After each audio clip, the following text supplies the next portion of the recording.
Welcome back to another edition of the Daily Memphians Memphis Grizzlies podcast. This is Drew Hill, joined as always by Chris Herrington. This is the end of season Grizzlies podcast. The Grizzlies wrapped up the regular season, a 25-win season for the Memphis Grizzlies.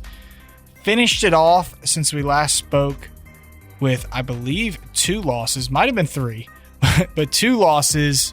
1 loss on Friday to the Utah Jazz.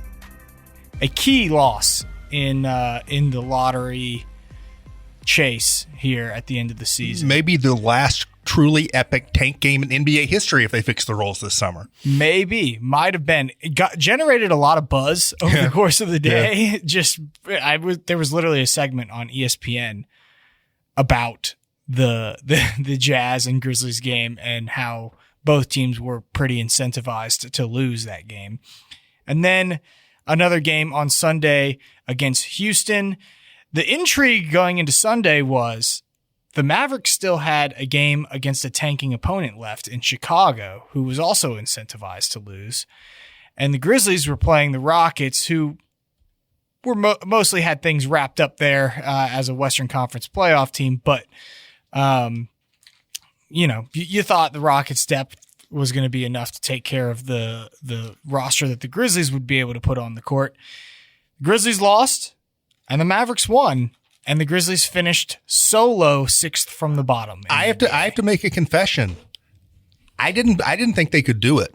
I was not believe Memphis on this. I thought that they would pass New Orleans, or rather New Orleans would pass them. You've been a hater. And they would get up to 7. I did not think they would be able to pass the Mavs and get a sole possession of the 6th best lottery odds. I was a doubter. I was a skeptic. I did not sufficiently believe in their commitment to the cause and their ability to follow through on the mission and complete the mission of tanking as much as they reasonably could given where they started. Listen, they really did it. Chris, you've been a hater. You said the Bulls were going to pass the Grizzlies. I need more faith.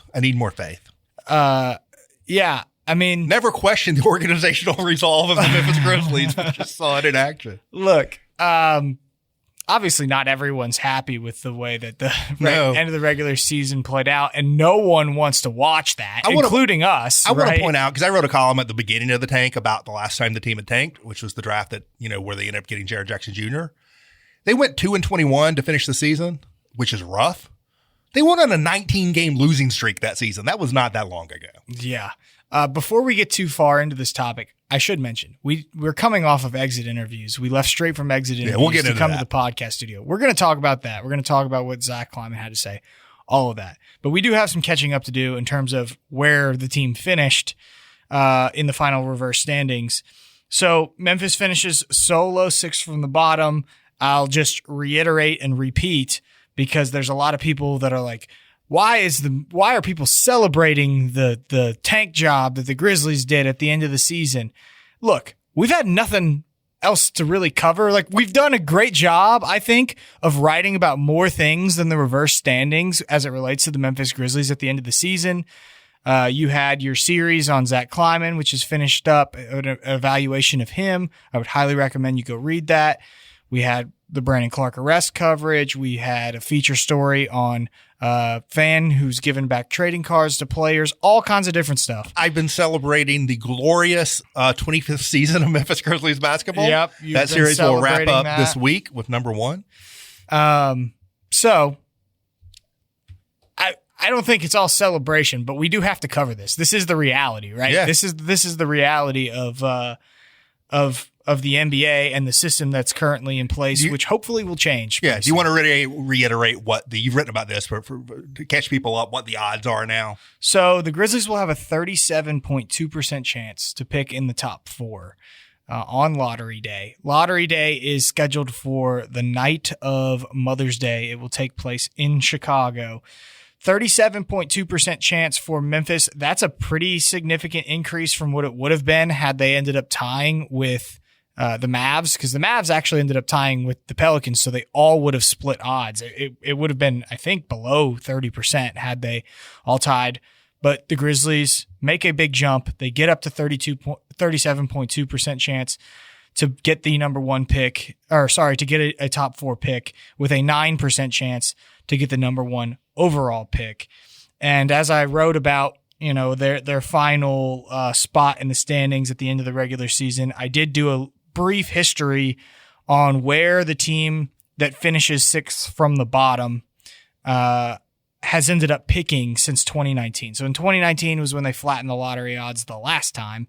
So I went back to 2019. You've had the Wizards finish in this spot. They picked 9th in 2019. You've had the Knicks in 2020. They picked 8th. You had the Timberwolves in 2021. They picked 7th. You had the Trailblazers in 2022. They picked 7th. You had the Magic in 2023. They picked 6th. You had the Raptors in 2024. They picked 8th. And you had the Brooklyn Nets last year, and they picked 8th as well. So if you're counting, that is the team that's finished 6th from the bottom has picked number 6 just once, number 7 twice, number 8 3 times, and number 9 once. So it defies the odds, you can say. The history of 6th from the bottom has not gone well since the NBA changed, but it does not, they're due is what I'm saying. They're due. Yeah. Past performance has no impact on future results. The odds are the odds, and the odds are 37.2% jumping up to the top 4. But that does illustrate the other component of that, which is what is your pick floor? And so they can jump up into the top 4. In theory, they could fall. It puts their floor at 10. That's the furthest they could theoretically fall back. It's extremely unlikely they would fall back to 10, but they could fall back to 7, 8, 9. Like, that's very possible, as you illustrate that has happened. And so, in fact, the most likely spot they'll end up is 7th with a 29.7% chance. So in theory, that pick could land anywhere in the top 10 except pick number 5. That's the one pick they won't have. They will not have the 5th pick. But any of the other picks in the top 10, they could end up having, and we won't know for certain until the draft lottery. I think it's kind of relevant because as I filled out my draft board, which I'm in the process of doing still, but getting closer to having a first round filled out. I think there is a gap from 7 to 8. And so I think if you have, the most likely spot the Grizzlies are going to end up is number 7. Second most likely is number 8. But, this by finishing so low 6th from the bottom. Is 8 more likely than 6? Yes. Okay. So, because they flatten the odds at the top of the draft. Okay. It's now more likely that a team is going to jump up. And so because of that, you have a 29.7% chance that the Grizzlies will pick 7th and a 20.6% chance that the Grizzlies will pick 8th. I think there's a little bit of a difference there because you've got the top 4. You've got Wilson, Boozer, Debansa, Peterson, and then you've got what I think is a next class of guards after that in Flemings, Wagler, and Acuff. I think I'd be a little disappointed if they didn't come away with one of those 7 players. Yeah, my only note, that seems to be becoming consensus, and I think I'm probably there too. But we don't know if the Grizzlies are there. There's an NBA team out there who looks at Mikal Brown Jr. and says, "Oh, we had him rated as the number 1 guard in this class coming out of high school, and things didn't go well at Louisville, but we still think that's the guy." There may be NBA teams out there who look at Yaxel Lindenberg or look at Nate Amit or look at whoever and just have different scouts on them. So we don't know what the Grizzlies think, but in terms of the way the consensus is shaping up, I would agree. And like I said, I do not disagree with the consensus. So for that reason, I think it's somewhat relevant, right? Where they obviously it's relevant because of how they could jump up, but I'm saying if they don't jump up, I think this was still pretty beneficial for the team the way I view it. And then we're still keeping an eye on that 2nd pick. It is unlikely that pick will be in the lottery, but it's still possible that pick will be in the lottery. Right. So just to rehash that, you have the Suns as the number 7 seed in the Western Conference play-in tournament. They're going to take on Portland in the first game. That'll be a home game for them. Probably likely the Suns are going to get that one. If they were to lose, they would play a second home game against either the Clippers or the Warriors. I don't feel great about Phoenix losing 2 games there, to be honest, because I do think they've been a step ahead of the rest of those. I agree, but I think it's unlikely because you have to lose twice and you're at home both times. But the Blazers, the last month or 2 of the season, and then I don't think the Suns are meaningfully better than those teams, and I don't think they've been meaningfully better post All-Star break. And Curry came back, right? Yeah, and you got Kawhi. You know? Right. Yeah. I mean, there's some star power if you can somehow get a Blazers upset in that first game. And then in the East, you have the Magic, probably the more likely of these two teams to fall out of the playoffs from the play-in tournament, traveling to play the 76ers without Joel Embiid, who has appendicitis and is having surgery and won't be available in that game. And then should the Magic lose that game at Philadelphia, they would play the winner of Charlotte and who am I forgetting here? Miami. That's right. So obviously Charlotte, the more formidable of those two teams. I do think if Charlotte gets past Miami and somehow you get a maxi 40 ball or something that helps Philadelphia beat Orlando, Orlando's going to be in danger if they lose that first game. So we'll see what happens there. It's not insignificant, right? If the Grizzlies end up with a second lottery pick, even if it's just 2.4%. Well, first of all, you move up 2 spots, period. You go from 16 to 14 if one of those teams squeaks through. So your pick moves up a couple spots, which could be meaningful. And then, to your point, you get some small chance of jumping up. Right. So we will see how things shake out there. But it definitely broke well for the Memphis Grizzlies in the last week of the regular season when it comes to draft lottery odds. Should we run our tankathon simulation now, Chris, before we get to exit interviews? Yeah, let's go ahead and wrap up the draft. We've got, I gotta say, I ran this simulation 3 times last night as all the games went final. Right.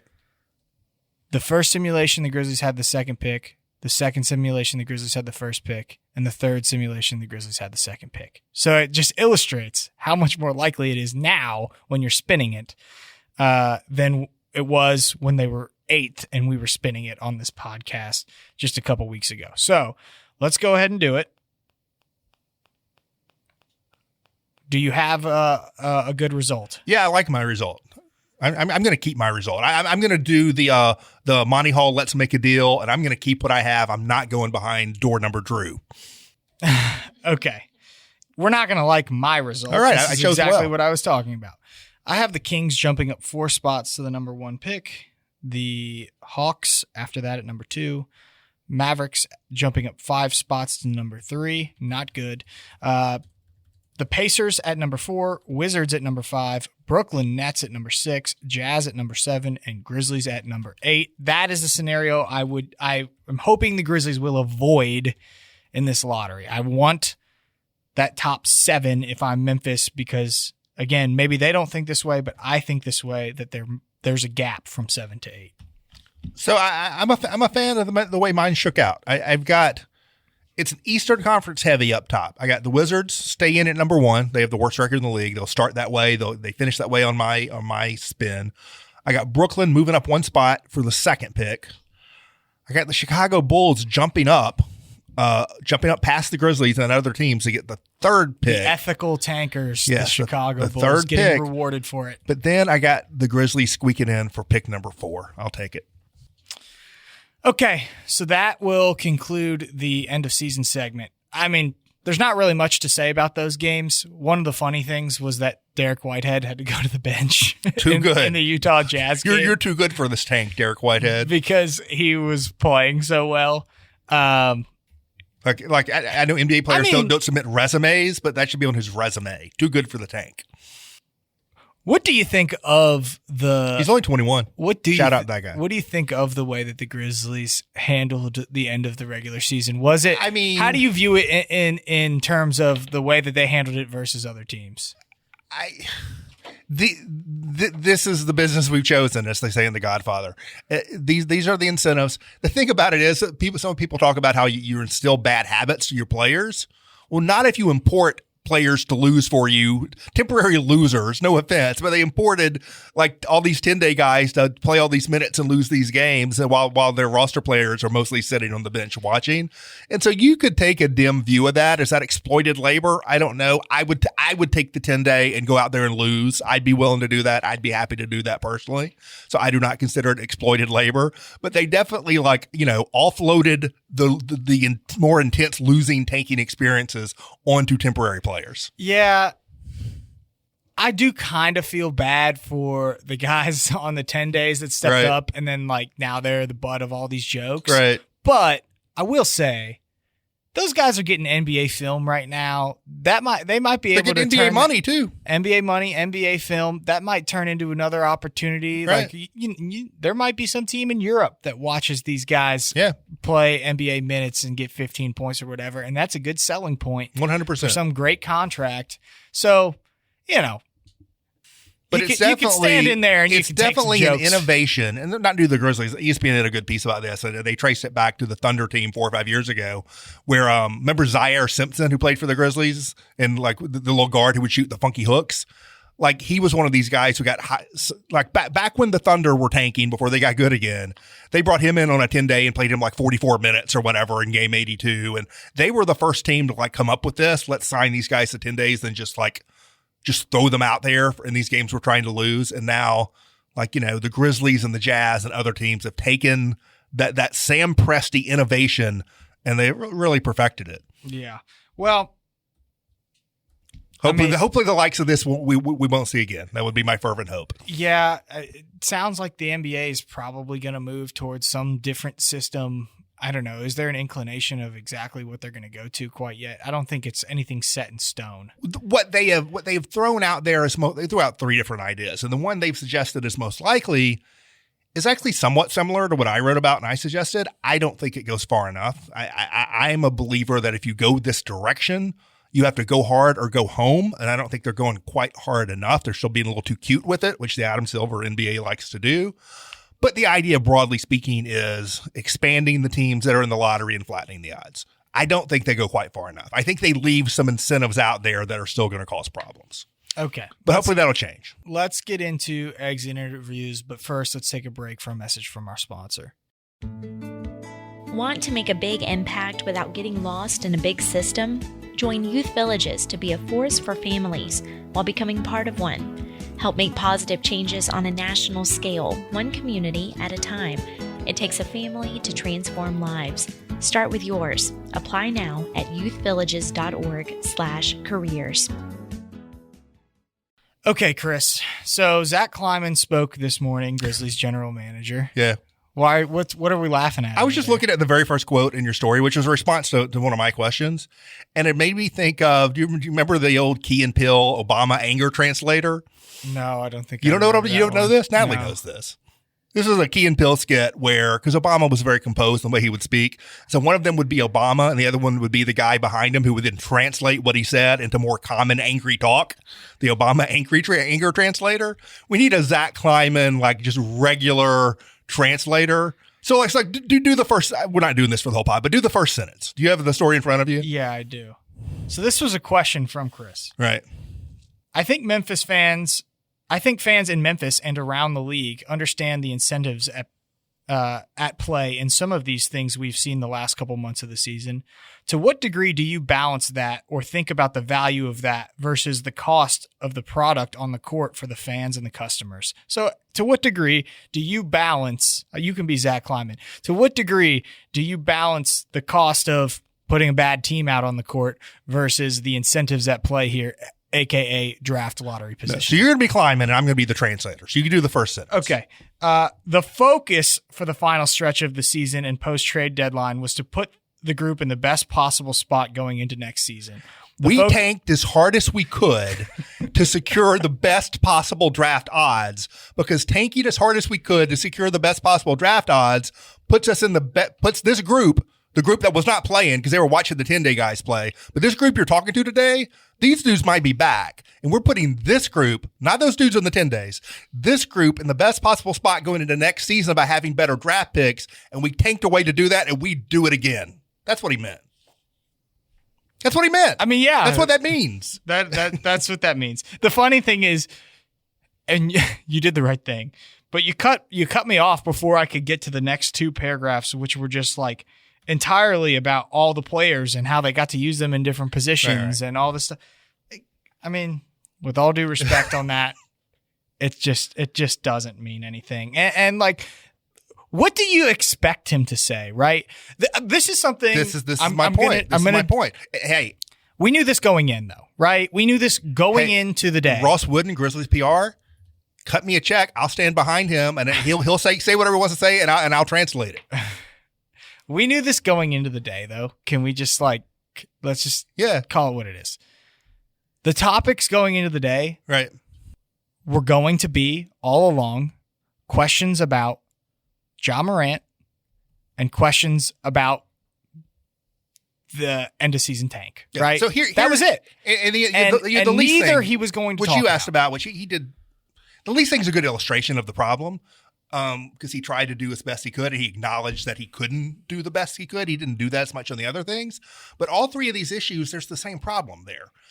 Do they need to be better at communication, as Jeff wrote about? Of course they do. Of course there's a problem. Of course they need to be better at it. Granted. But these three major issues, there are legit reasons why they can't be as blunt as you want them to be. On the arena lease thing, it's because they're actively negotiating a lease, right? It's an active negotiation. On the tanking thing, obviously, to be fair, I didn't ask about the lease itself. I asked about the criticisms, but I mentioned the lease. Well, he tied that back in, right? Because the criticisms are about the city, and the lease is partly not about the arena. It's about the city, and they're in active negotiations. They're in active negotiations not just for an arena renovation, but for investment in downtown, right? So it's all interrelated. This thing on the tanking that I asked about, the focus is on the final stretch of the season, blah, blah, blah, was to put the guy, blah, blah, blah. We're tanking, right? The problem here is that everyone knows they're tanking. It's transparent. There shouldn't be any reason he can't talk about it, but he can't, because the NBA rules currently incentivize you to tank, but punish you if you acknowledge you're tanking. The worst thing you can do is tell people what is in front of their face, because then you'll get a fine for that, right? It's the exact same thing with the Ja Morant stuff. And yes, we had the story come out. We had the story come out that said Ja felt alienated because they did not allow him to do the jersey exchange with the fans on Fan Appreciation Night at the end of the season. First of all, that's a much more complex story than what was put out. Yeah, there's always two sides to each story. That was Ja Morant's side of the story, which is valid, but it was only the one side. But guess what?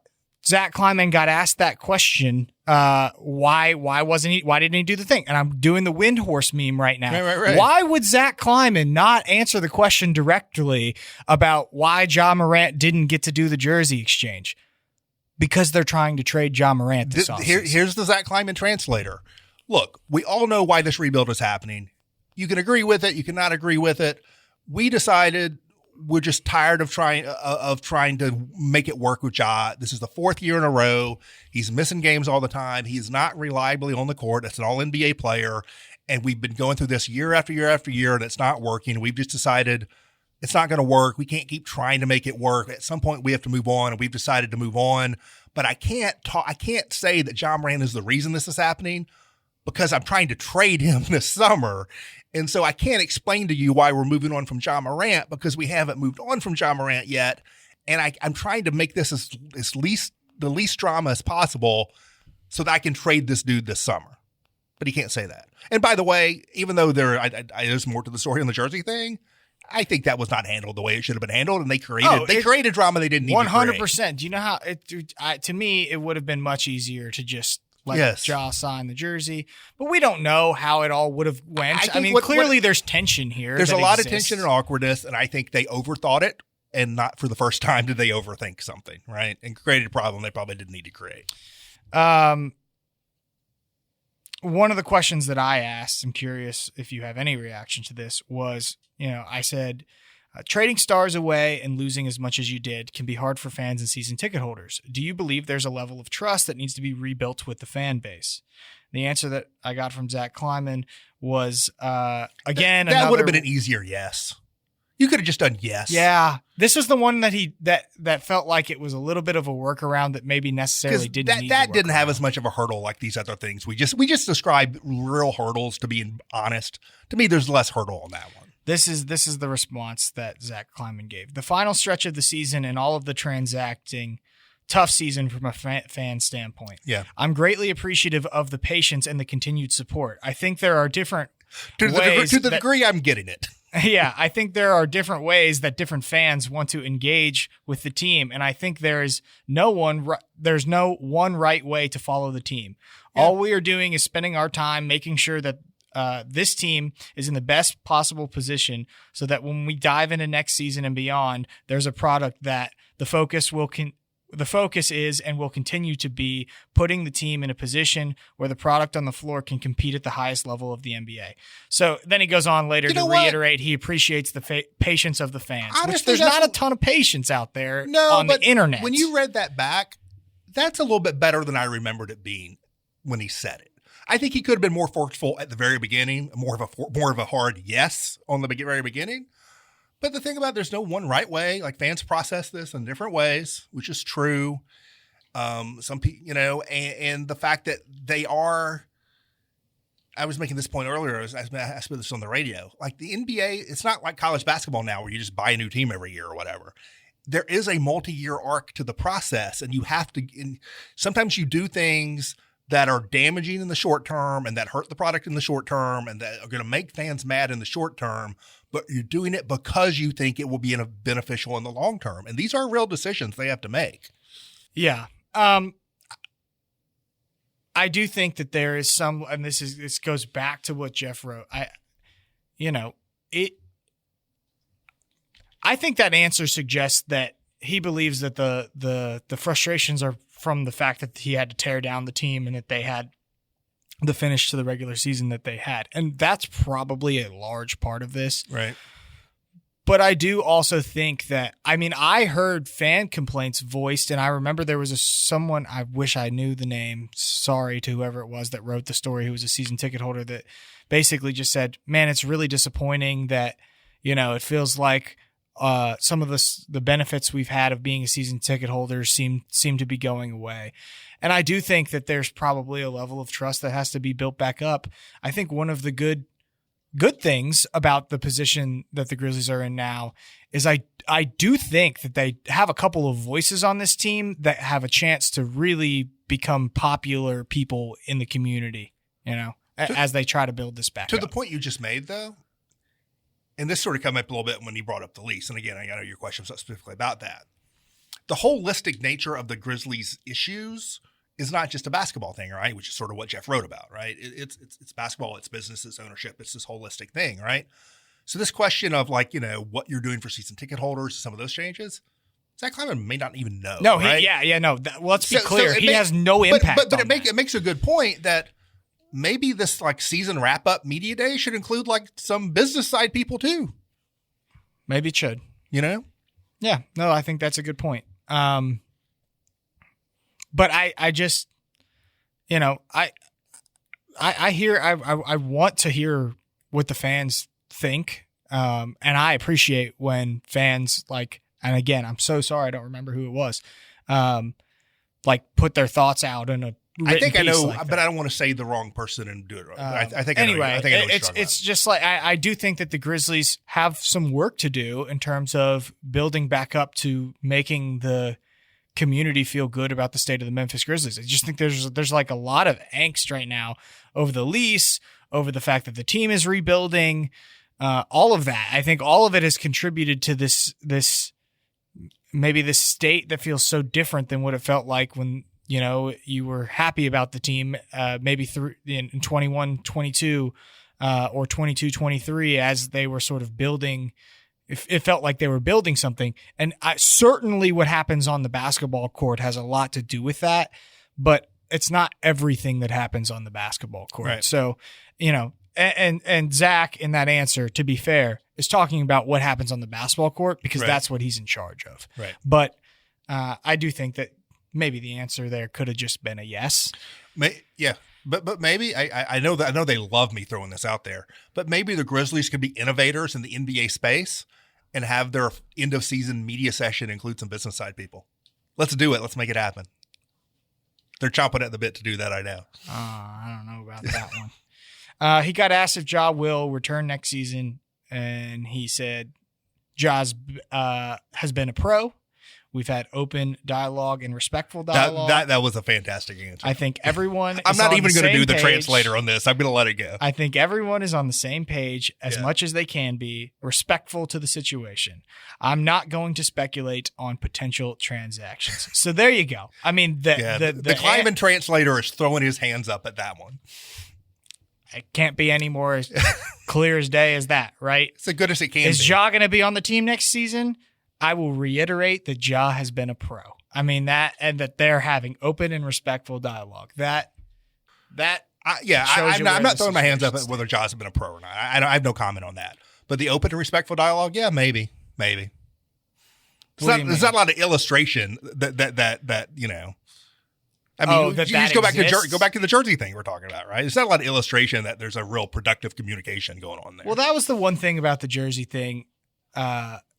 And I mean, I'm this is all respect to Scoop B, who wrote the story, because clearly he spoke to someone in Ja's camp to get the information that he got. But I don't think that it was a breaking point as it was categorized. I mean, maybe. Oh, no, that happened in January? I think that happened in January. Right. And I think that we all saw. I think that was a little illustrated in Berlin, right? Yeah, that really came through in what happened in Berlin. Well, even before that was basically the all but an announcement that they were trying to trade him. There was that. There was what happened in Berlin. Then there was Kleiman saying he turned the page as much as he could. Yeah. There's just been illustration after illustration of where this thing is headed. But I will say it did feel like, because Ja has always said, I want to be here. This is he towed that line publicly, and this did feel like a pretty good example of, well, see, this is why I have to, if things change and I have to change my mind, this is why, because I'm not getting the treatment that I deserve to get. And then again, like, I do think that was, I think, how did Zach characterize it? He really danced around that question too. He said something about a miscommunication or something. Miscommunications. I don't necessarily want to make a huge deal of it, because I don't think there is a huge deal to make on it, to be honest, but it does illustrate where we are here, which is that this is probably a little bit more messy than, we would have liked. But that's what the Grizzlies invited when they kept him past the trade deadline, right? And everybody sort of knew what was still to come. Right.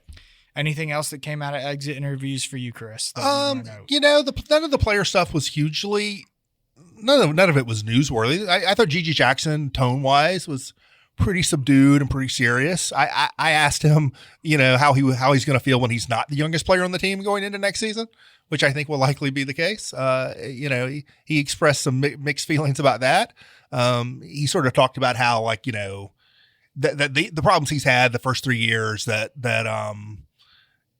he has to be past all that now. In terms of, running people the wrong way, or some of the issues he's had, he sort of owned those issues, which he's talked about before. He says, that's got to be all behind me now. He had a lot of praise for Thomas Isolo and sort of the hard coaching that he got from Isolo and the way that expressed itself on the floor. Ty Jerome, was pretty. Cedric Howard was impressive in my opinion. Yeah, so I was sort of winding my way to because I think the most notable stuff was Coward, and then earlier before him, when Taj Gibson spoke, and I missed the first few minutes of that. Taj Gibson seemed to be. I don't know if he was consciously doing this, but it felt like, is this an audition for an assistant coaching role? It sort of had that kind of vibe to it. Because I don't think he'll be on the roster next season. I got asked about that, and he answered it, but he won't be on the roster next season. He compared, I thought this was pretty good, actually. Because he played with, he compared Coward to Jimmy Butler. And he played with Jimmy Butler early in Butler's career in Chicago. And Butler's a guy who was also a late bloomer, right? He 4-year player, I think, at Marquette. It took him a couple years in the NBA before he really popped. And so he was even, Coward's ahead of him at age 22, right? And they have similar kind of builds and roughly similar kind of games. And I don't know, that's a pretty good comp. Yeah, personality-wise, I think there's a gap there, but maybe a good one, right? Yeah. But I can see it from a basketball perspective, right? Yeah, I was just impressed by the way Cedric Coward sort of handled himself. He's very self-possessed. He's confident without being overconfident or without being like braggadocious about it, right? Yeah. I liked his answer to your question when you asked him does he feel any pressure to develop more quickly? Because he got a late start, right? Yeah. And he said, well, Michael Jordan didn't get drafted when he was 18 years old. And he talked about how he's never had the glamorous path, right? He's had to work pretty hard to get to this point. And so he thinks that will benefit him. He also answered a question from me because I am a little curious because up until this point in the 6.5 seasons that I've covered the team, maybe I don't remember early on from like Ja's rookie year, but it always felt like there was, especially in the summers, some sort of leadership around because in the summers, it's not really the coaches that are working with the players during their pickup runs and all that. It's really like player led programs. Right. And, they've had Jaren here in the past and Desmond Bain and Dylan Brooks and like guys to set the example of how you're going to work out over the summer and set the tone for coming in. It's there for Coward to grab a hold of this team. Edie's sort of there too. Ty Jerome's Edie's the only hurt. other one. I think Ty Jerome has a real chance, and Kleiman did sound optimistic about Ty Jerome potentially being back next season. One thing we haven't, I don't think we talked about this on the pod because it happened earlier, but some of the players did their exit interviews prior to the last home game. I think we did talk about those, yeah. The Edie in that one, maybe we did, but Edie in that one was basically said, I'm going to be here, meaning in Memphis, like this summer, and I'm going to be around the gym. I'm going to be at the draft workouts.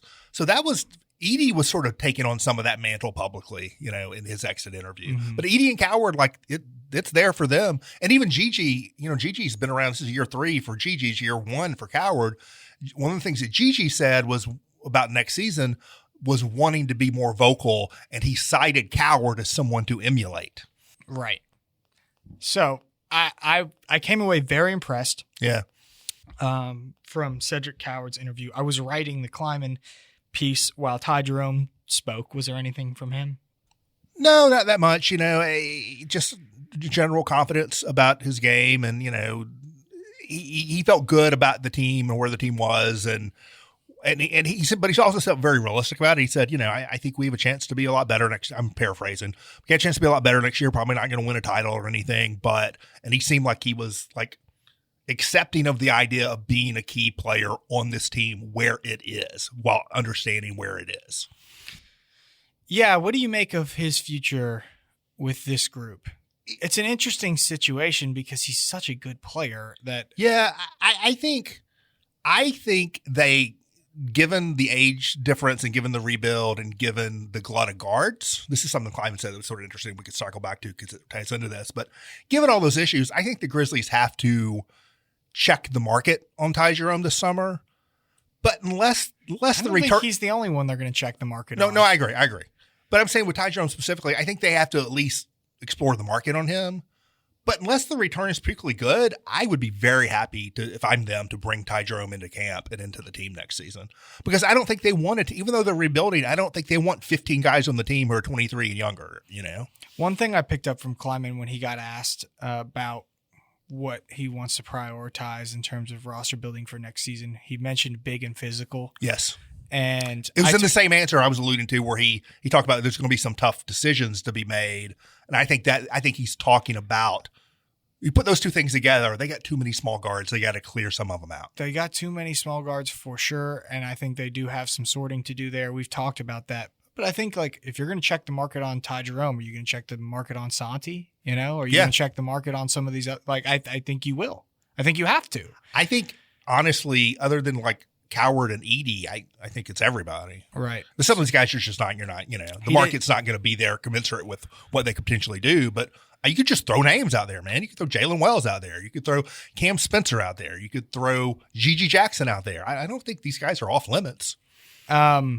Did you take anything from the Islo interview? He's always got really thought out, logical responses. He's very polite. He's very friendly. He's very soft spoken. He is very sort of brainy. He's brainy to the point that a lot of people will sort of raise their eyebrows he said some reference I haven't heard. And that almost honestly kind of annoys me a little bit. It's okay. It's okay that He doesn't talk like every other coach or whatever. I don't care that much about, like, is he getting people fired up behind the microphone? I care about what's his interaction with players like. Is he motivating players? Is he good at managing assistant coaches? Does he get good results on the court? And I just think we don't know about that stuff yet. I think that's the stuff that matters. Were you fired up that he validated your exact language when he said it was he'd give himself essentially an incomplete on the season? Maybe he's been reading, maybe not. You never know. So there are times when I'll hear something said back to me by somebody. I'm like, did they read that? Maybe they read that, but a lot of the times they probably hadn't. It's probably a coincidence. It's hard to get on a mic after that interview and discuss everything that was said because, like I said, every answer was super thorough. And so it became, and I think, when I was leaving, Jeff was like, wow, Isolo's a different interview. And I was like, yeah, he's very much so. Some of it's refreshing, I think. And then other times I can see why not everybody relates to him, but I don't think there was anything I could specifically take away from what he said to bring to the pod. Is that it? I just go back to what I wrote, and maybe he read it. I don't know, but just please give this guy a functional basketball team so he can be honestly evaluated as a coach. Like, that's got to happen next season. Zach Kleiman had good things to say about Tomas, so very clear. That Tomas will be the guy going into next season. If there was any doubt, which I don't think there was any serious doubt, but Kleiman seemed to be pretty happy with the job that he did at the end of the season, even. So managing all of that, all those transactions, as Zach Kleiman put it. So anything else before we get out of here, Chris? No, I don't think I got anything else. All right. Well, that will do it for us this week. I don't have much to add on the There's More to Life Than Basketball. I started a book. I went to Shelby Farms, took the baby. I started a book, but I did not go to Shelby Farms or take a baby. So that was cool. It was actually the recommendation of a former Grizzlies employee who recommended I read Wright Thompson's The Barn.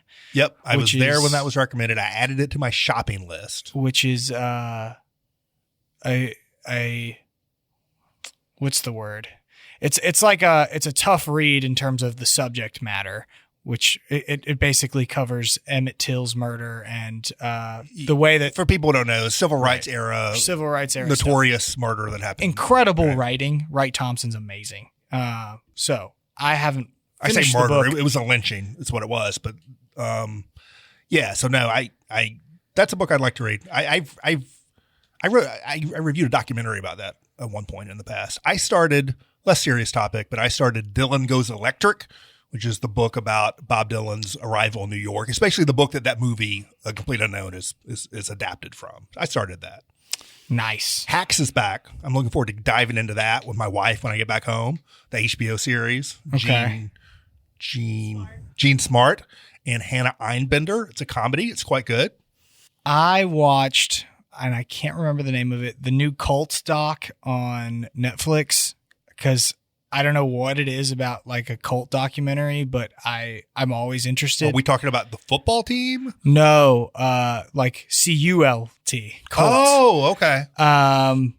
Yeah, those always interest me. It was like some Jim Jones kind of stuff. No, like a FLDS, false prophet in Utah. Okay. I don't know. I watched it. It was fine. Not my favorite cult doc, but I do love a good cult doc. So. All right.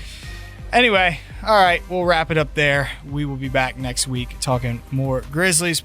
Probably start getting into our draft stuff because it's that time of year. Talk a little bit about the NBA playoffs. For Drew and for Chris, we're out of here.